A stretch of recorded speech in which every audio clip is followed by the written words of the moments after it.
আমার হাতে থাকা এই Motorola H60 ফিউশনটা 31শে ডিসেম্বরের আগে কিনে রিভিউ করার জন্য, বাট এখন বাংলাদেশের মার্কেটের যে একটা কি নাজেহাল অবস্থা, আমি জানি না এটা এখনকার সময় এসে আদৌ কত টাকা প্রাইস হবে বা কত টাকা ভ্যাট ট্যাক্স দিয়ে এই ফোনটা পারচেস করতে হবে।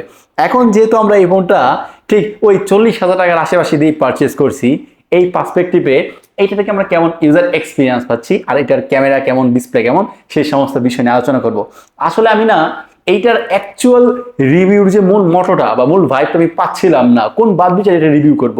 এটার প্রাইসটা এখন আসলে আমাদের বিষয়ে একটা ধোঁয়াশা, কারণ আমরা জানি এখনকার সময় যে ব্যাড ট্যাক্সের ব্যাপারটা, যে এনইআই এর ব্যাপারটা, এইটা ক্লিয়ার হওয়া পর্যন্ত ফোনের ব্যাপারে আসলে কোন দিক যায় এটা বলা যায় না। তো সেই পরিপ্রেক্ষিতে এইটার দাম কত হবে সেটা আমি জানি না, বাট এইটার দাম যাই হয়ে থাকুক না কেন, আমরা যেহেতু এটা 40,000 টাকা দিয়ে কিনছি, তো সেই বাদ বিচারে এই ফোনটা কেমন সেই সমস্ত বিষয় নিয়ে আজকে আমরা আলোচনা করবো। তাহলে চলেন শুরু করা যাক। দেখেন, Motorola H60 Pro এই ফোনটা আপনি হাতে নিলে না অবশ্যই প্রিমিয়াম ফিল করবেন, বাট তার আগে যেই জিনিসটা আপনার সবচেয়ে দৃষ্টিগোচর লাগবে সেইটা হচ্ছে এইটার ডিসপ্লেটা। রীতিমতো এইটার ডিসপ্লেটার প্রেমে পড়তে আপনি বাধ্য। কেন বললাম কথাটা?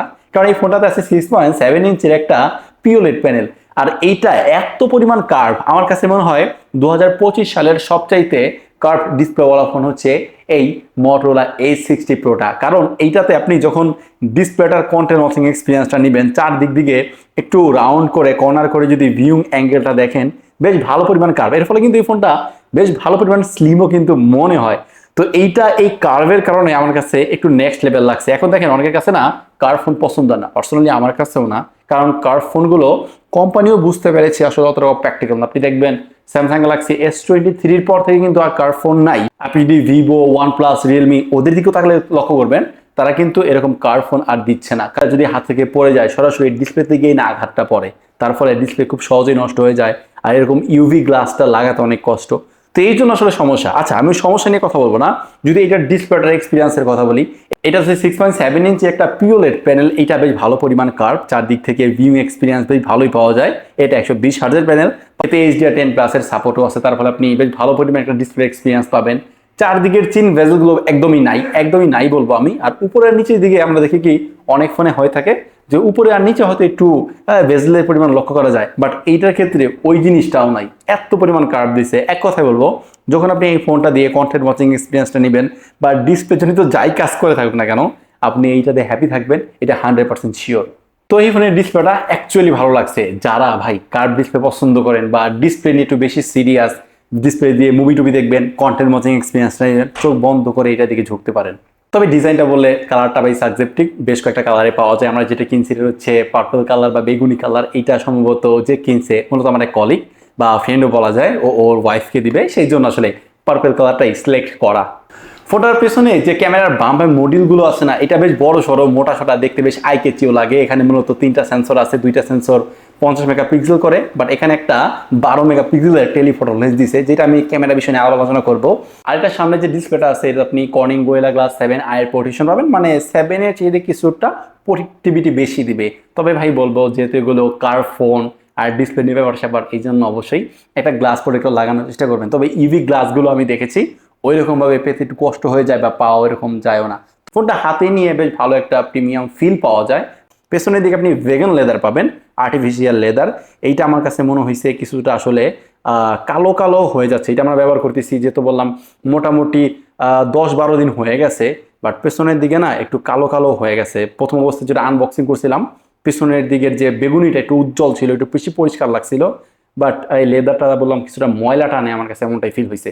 এছাড়াও প্রয়োজনীয় বাটন পোর্ট তো আছে, আপনি ডলবি অ্যাটমসের সাউন্ড সিস্টেম পাবেন, তবে এটাতে কিন্তু 3.5mm হেডফোন একটা নাই। এই হচ্ছে মূলত এটা ডিজাইনের জায়গায় যদি আমি একটু মার্ক দেই ঘটা করে, তাহলে বলবো এটাকে ডিজাইনের জায়গায় আমি দিব 10-এর জায়গায় 7। আমার কাছে এমনটাই মনে হয়। আপনি এই Motorola H60 Pro এটা ডিজাইনকে 10-এর জায়গায় কত দিবেন সেটা অবশ্যই কমেন্টে জানিয়ে আমাদের ক্লিয়ার করতে পারেন। দেখি আপনাদের এই ফোনটার ব্যাপারে রুচি কেমন। দিয়ে পারফরমেন্স প্রসঙ্গে আসলে ভাই, এইটা বেশ ভালো একটা কোপ আপ করতেছে বলা যায়, কারণ এই ফোনটাতে অ্যান্ড্রয়েড ভার্সন 15 এখন রান করতেছে। আরও 3 বছর আপনি আপডেট পাবেন, এখন আপডেট পাইনি। দেখেন আমরা নাথিং এর ফোন চালাচ্ছি, যেটা ওই আপনার 20-25 হাজার টাকা প্রাইজের একটা ফোন, ওইটাতে আমরা 16 আপডেট পেলেও এটাতে এখন আমরা 16 আপডেটটা পাইনি, এই জন্য 15 রান করতেছি। তবে এটারও 3 বছরের মেজর অ্যান্ড্রয়েড আপডেট দিবে, যেটা কোম্পানি ক্লেম করছে। আর Motorola সাধারণত এরকম আপডেট দিয়েও থাকে, আমরা পূর্বে যেরকম ফোন থেকে দেখেছি।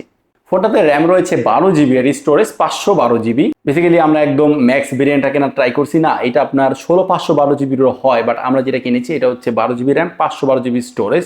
যদি আপনি এইটা বাংলাদেশ মার্কেট থেকে কিনতে চান তাহলে আপনাকে গুনে গুনে হয়তো 45,000 টাকা খরচ করতে হবে, বাট আপনি 8 256টা কিনলে পরে 40 39 হাজার টাকার মধ্যেই পেয়ে যাবেন। তো এমনটাই প্রাইস সেগমেন্টে কিন্তু এই ফোনটা পাওয়া যায়। এখন যেহেতু এটাতে 12 জিবি র্যাম রয়েছে, এবার স্টোরেজ টাইপ হচ্ছে UFS 4.0, সেই ক্ষেত্রে না ভাই এটার app open time close time best fast and accurate পাওয়া যায়। অ্যাপে কোনো ডিলে নাই, কোনো ল্যাকেন্সি নাই, কোনো প্রকার কোনো ল্যাকেন্সি ফিলও বা চপে ফিল করি নাই। তবে এই ফোনটার চিপসেটের জায়গায় যে প্রসেসরটা ব্যবহার করা হয়েছে এইটা 8 Gen 1 এর চাইতেও কিছুটা ক্যাপেবল। কারণ কি, এই ফোনটাতে রয়েছে ডাইমেনসিটির 8350 এক্সট্রিম প্রসেসর, যেটা 4 ন্যানোমিটার আর্কিটেক্টের বিল্ড আপ করা। তো বললাম এইটা 8 Gen 1 এর চাইতে কিছুটা বেটার পারফর্ম করে, আর 8 Gen 2 এর চাইতে কিছুটা কম যদি আমরা সিপিইউ আর জিপিইউর জায়গায় একটু লক্ষ্য করি। তো সেই ক্ষেত্রে বলাই যে আপনি এইটা দিয়ে গেমিং টেমিং মোটামুটি ভালোই পাবেন। এখন এক্সট্রিম বলবো না, কারণ কি দেখেন, যদি আপনি বর্তমান মার্কেটে 40 45 হাজার টাকা খরচ করেন, আপনি আইকিউর কিছু ডিভাইস পাবেন বা রেডমি টার্বো সিরিজের কিছু ফোন পাবেন যেটা একদম ধুম চালে ভাই পারফরমেন্স দিবে, বা একদম ধুমা একটা পারফরমেন্সের এক্সপিরিয়েন্স দিবে, যার ফলে আপনি ওই ফোনগুলো দিয়ে গেমিং এক্সপিরিয়েন্সটা ভালো পাবেন। বাট এইটা সেই জায়গা থেকে করছে কি, আপনি এই ফোনটা কিনলে পরে গেমিং এক্সপিরিয়েন্স অ্যাভারেজ পাবেন, মোটামুটি অ্যাভারেজ, মোটামুটি ভালো, মানে একদম ভালো না, ওই সেকেন্ড কাতারে থাকবে। আসলে এগুলো পারফরমেন্স কেন্দ্রিক ফোন না, ওই রকম এগুলো ব্যালেন্স টাইপের করে যেহেতু বানানো হয়, সেই জায়গা থেকে হ্যাঁ এই ফোনের চিপসেটটা বেস্ট ক্যাপেবল, বাট ওই একদম গেমিং ফোকাসড না। তো এটা দিয়ে আপনি রেগুলার কাজবাজ খুব ইজিলি হ্যান্ডেল করতে পারবেন, এটা দিয়ে গেমিং এক্সপিরিয়েন্স মোটামুটি ভালো পাবেন বলে আমার বিশ্বাস। আপনি পেছনের দিকে ঘোরালে যে 4টা বাম দেখতে পারবেন, এখানে যেহেতু 3টা সেন্সর আছে বা 3টা ক্যামেরা আছে, একটা ফ্ল্যাশ দিয়েছে, ফ্ল্যাশটা ওই ক্যামেরার মডিউলের মতো বড় করে মিলেই ওই সার্জারি করেছে। এখানে 2টা ক্যামেরা 50 মেগাপিক্সেল করে, সেটা হচ্ছে আলট্রা ওয়াইড এবং মেইন ক্যামেরা, আর এখানে 12 মেগাপিক্সেলের একটা টেলিফটো লেন্স দিছে।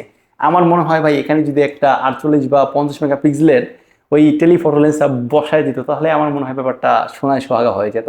তো মেইন ক্যামেরায় যে জিনিসটা লক্ষ্য করলাম, ভালোই পরিমাণ ডিটেলস পাওয়া যায়, কালার অ্যাকিউরেসি অনেকটাই ন্যাচারাল, কালারের পপটা বা বুস্টিং লক্ষ্য করা যায় না এরকমভাবে, ডাইনামিক রেঞ্জটাও বেশ ভালো পরিমাণে হ্যান্ডেল করে। তবে লো লাইটে কিছুটা হিমশিম খেতে দেখেছি আমরা এই ফোনটাতে। আমরা লো লাইটে আমরা যখন ছবি ক্যাপচার করতেছিলাম প্রসেসিং করে কিন্তু এটা নয়েজগুলো হুটিয়ে দেয় বা নয়েজগুলো গায়েব করে দেয়। ক্যাপচার করার সময় দেখবেন কিছুটা নয়েজ দেখা যাচ্ছে, বাট এটা প্রসেসিং করে অনেকটা কিন্তু ক্লিন করতে পারে এই মোটরোলার A60 Proটা। তো ক্যামেরাটাও বেশ ভালো, আমি এক কথাই বলবো। আর এদিকে যে টেলিফটো লেন্সটা আছে না, যে আপনি 3x অপটিক্যালি জুম করতে পারবেন, তার ফলে আপনি ওই দেখা গেছে অপটিক্যালি জুম করে কিছু পোর্ট্রেট নেন, বেশ ভালো পরিমাণের আউটপুট পাবেন কোনো হিউম্যানকে সাবজেক্ট করে। আর পেছনে বোকেটা মোটামুটি ভালোই ছিল আমি বলবো। তো এখানে 12 মেগাপিক্সেল যেহেতু দিচ্ছে, দেখেন এটা মোটরোলার ধরতে গেলে কি একদম ফ্ল্যাগশিপ ক্যাটাগরির ফোন, কারণ মোটরোলা ওই রকম দামি ফোন বানায় না, তারা মোটামুটি মিড ক্যাটাগরির বা ফ্ল্যাগশিপ কিরা টাইপের ফোন বানায়। এখন সেই জায়গা থেকে দেখেন এটা যেহেতু একটা মোটামুটি ফ্ল্যাগশিপ ক্যাটাগরি তারা বানানোর চেষ্টা করছে, সেই জায়গা থেকে আমি এখানে একটা 50 মেগাপিক্সেলের টেলিফটো লেন্স এক্সপেক্ট করছিলাম, তো দেয় নাই, হয়তো তারা নেক্সট ব্যাপারে এই বিষয়টা নিয়ে একটু ভাববে। তো টেলিফটো লেন্স বাদে এটার আলট্রা ওয়াইড ক্যামেরা এবং মেইন ক্যামেরা বেশ ভালো পরিমাণ পারফরমেন্স করছে। টেলিফটো লেন্সটাও বেশ ভালো, বাট এখানে 50 মেগাপিক্সেল হলে আরো একটু বেটার হতো, এই হচ্ছে মূলত ব্যাপার। একইভাবে 50 মেগাপিক্সেলের সেলফি ক্যামেরাটাও আছে, এটাও বেশ ভালো পরিমাণ ডিটেলস প্রোভাইড করে। আমরা স্ক্রিন টোনটা যখন জুম করে দেখতেছিলাম বেশ ভালো পরিমাণ ডিটেলস ধরে একটু সক্ষম হয়। লো লাইটেও কিন্তু এই সেলফি ক্যামেরাটাও বেশ ভালো পরিমাণ একটা এক্সপিরিয়েন্স দিয়েছে। তবে এই ফোনের ভিডিওর জায়গায় কিছুটা কমপ্লেন করেছি, সেই ফোনটা দিয়ে যদি আপনি ভাবেন ব্লগিং করার জন্য এটা কেমন হতে পারে, হ্যাঁ ব্লগিং করার জন্য কিন্তু এইটা বেশ ভালো বা ক্যাপেবল একটা ফোন। এখন আপনারা যদি বলেন যে আলামিন ভাই এই ফোনটা দিয়ে আসলে ব্লগিং করলে কেমন হতে পারে, ওই নিয়ে একটা ডেডিকেটেড ভিডিও দেন, তাহলে আমি চেষ্টা করব। বাট আমি যতটুকু এক্সপিরিয়েন্স করেছি, হ্যাঁ এইটা দিয়ে যেহেতু 4K 30 FPS বেশ ভালো, ভিডিও স্টেবলও ছিল, যেহেতু ওআইএসও আছে, আপনি এটা দিয়ে একই সাথে ব্লগিং বা ভিডিওর কাজও কিন্তু এই ফোনটা দিয়ে চালাতে পারবেন। দেখেন এই ফোনটা কিন্তু বেশ ভালো পরিমাণে স্লিম, তবুও কিন্তু এই ফোনের ব্যাটারি কম না। এই ফোনটাতে আছে 6000 mAh এর ব্যাটারি, স্লিম হওয়ার ফলে যে ব্যাটারি কম দিবে এই বিষয়ে কোনো আপোষ করেনি এই মোটরোলা। তার ফলে আপনি হবে কি 6000 mAh এর ব্যাটারি থেকে আপনি 1.5 দিনের মতো ব্যাটারি ব্যাকআপ পাবেন, মোটামুটি 2 দিনের মতো ব্যাটারি ব্যাকআপ পাওয়া যায় যদি ফোনটা আপনি ওই অফিসিয়াল কাজ বা রেগুলার কাজে ইউজ করেন। ব্যাটারি নিয়ে এই ফোনটাতে কোনো প্রকার কোনো সমস্যা হবে না। আর পাশাপাশি এই ফোনটাতে আপনার 90 ওয়াট পর্যন্ত চার্জিং সাপোর্টটাও আছে, খুব দ্রুতের সাথে কিন্তু এই ফোনটা ফুল চার্জও করে নিতে পারবেন। হ্যাঁ এই ফোনের ব্যাটারি এক্সপিরিয়েন্সটা বেশ ভালোই বলা যায়। আইপি রেটিং এর জায়গায় ফোনটা কিন্তু একদম সর্বোচ্চ নাম্বারটাই দিয়েছে 69, তার ফলে এই ফোনটা 1.5 মিটার পানির নিচে 30 মিনিটের জন্য একদম নির্দ্বিধায় সার্ভাইভ তো করতেই পারবে।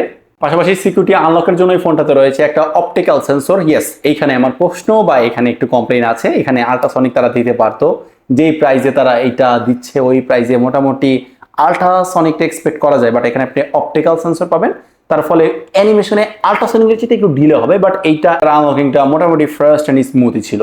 এই হচ্ছে মূলত এই 2026 সালে এসে 40,000 টাকা ফোনের এক্সপিরিয়েন্সটা, যেটা আপনাদেরকে জানালাম। এখন এইটা একটা ভার্ডিকে আসি বা সমস্ত কিছুর ইতি জানি, তাহলে কি বলবো।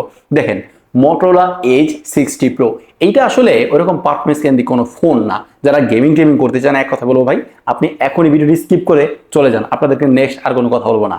তবে যারা কিনা ডিসপ্লে এক্সপিরিয়েন্সটা একদম এক্সট্রিম ভাবে নেবেন, ডিসপ্লেটা আপনার এক্সট্রিম লেভেলের প্রায়োরিটি আছে, মানে ম্যাক্সিমাম টাইম ভিডিওটিও দেখতেছেন, কন্টেন্ট ওয়াচিং এক্সপিরিয়েন্সটা ফুল ডিসপ্লের সাথে নিতে চান, তাহলে ভাই এর চেয়ে ভালো অপশন আমি অন্য কোনো ফোনে দেখি নাই। আবার দেখেন এইটার যে ইউআই ব্যাপার সেবার, এই ভাই মোটরোলার যে মোটো ইউআই, এইটা স্টক অ্যান্ড্রয়েডের একটা ফিল দিবে, বাড়তি কোনো ব্লুটুথ নাই, বাড়তি কোনো অ্যাপস নাই, একদম স্টকের ফিলটা আপনি পাবেন এই ফোনটা ব্যবহার করে। এইটার ক্যামেরার এক্সপিরিয়েন্সটা কিন্তু বেশ ভালোই ছিল, কারণ আপনি যখন এটা দিয়ে ফটোগ্রাফি করবেন, ফটোশুট করবেন, টেলিফটো লেন্সটা যদিও 50 মেগাপিক্সেল হলেও ভালো হোক, হিউম্যানকে সাবজেক্ট করে ফটোগ্রাফি করবেন, বেশ ভালো পরিমাণ ওই ডিএসএলআর এর মতো কিছুটা ভাইব দেওয়ার চেষ্টা করতেছে।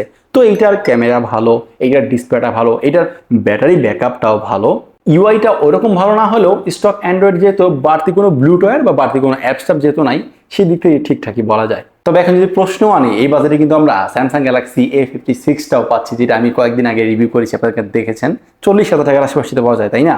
তো এখন ওইটা কিনবো না এটা কিনবো, যদি এরকম কোনো প্রশ্ন করি, তাহলে কোনটা এগিয়ে থাকছে? দেখেন, এইটা না কিছু কিছু জায়গায় এগিয়ে থাকছে। প্রথমত বলবো যে এইটার যে ডিসপ্লেটার এক্সপিরিয়েন্স, আপনি নিঃসন্দেহে ওই স্যামসাং এর চেয়ে তো বেটার পাবেন, কারণ কি এইটার ডিসপ্লেটা ওই যে কার্ভ না, কার্ভ হওয়ার কারণে একটু বেটার এক্সপিরিয়েন্স দিবে। স্যামসাং এর সাথে কম্পেয়ার করলে অবশ্যই এটা কিছু কিছু দিকে এগিয়ে থাকে, যার জন্য আমার মনে হয় এইটা আপনার পারচেস করা উচিত বা পারচেস করা যেতেই পারে। তো এই হচ্ছে মূলত Motorola A60 Pro নিয়ে আমার এক্সপিরিয়েন্স বা আমার মতামত। তবুও ভাই দিন শেষে টাকাটা যেত আপনার, কেনা না কেনা আপনার উপরেই থাকবে। আর শেষে যেটা বলবো সেটা হচ্ছে, এখন বাংলাদেশের অবস্থা কেমন আমি জানি না, এটার প্রাইস মার্কেটটা শিথিল হওয়ার পরে বা নতুন করে সবকিছু চালু হওয়ার পরেও এটার প্রাইস অ্যাকচুয়ালি কোথায় গিয়ে দাঁড়াবে সেটাও জানি না। আমার মনে হয় যারা এই 31শে ডিসেম্বরের আগে কোনো ফোন পারচেস করে ফেলেছেন, তারাই হয়তো বুদ্ধিমানের কাজ করেছেন। তো সেই ক্ষেত্রে আমাদেরকে একটু বুদ্ধিমান বলাই যায়, তাই না? তো হচ্ছে মূলত আজকে ভিডিওটা, তো আজকে ভিডিও এই পর্যন্তই। যদি ভিডিওটা ভালো লাগে অবশ্যই লাইক করে দিবেন, আর আপনাদের মধ্যে যদি কেউ এই Motorola H60 Proটা ব্যবহার করে থাকেন, আপনাদের এক্সপিরিয়েন্সটা কেমন তাড়াতাড়ি কমেন্টে জানান। আল্লাহ হাফেজ।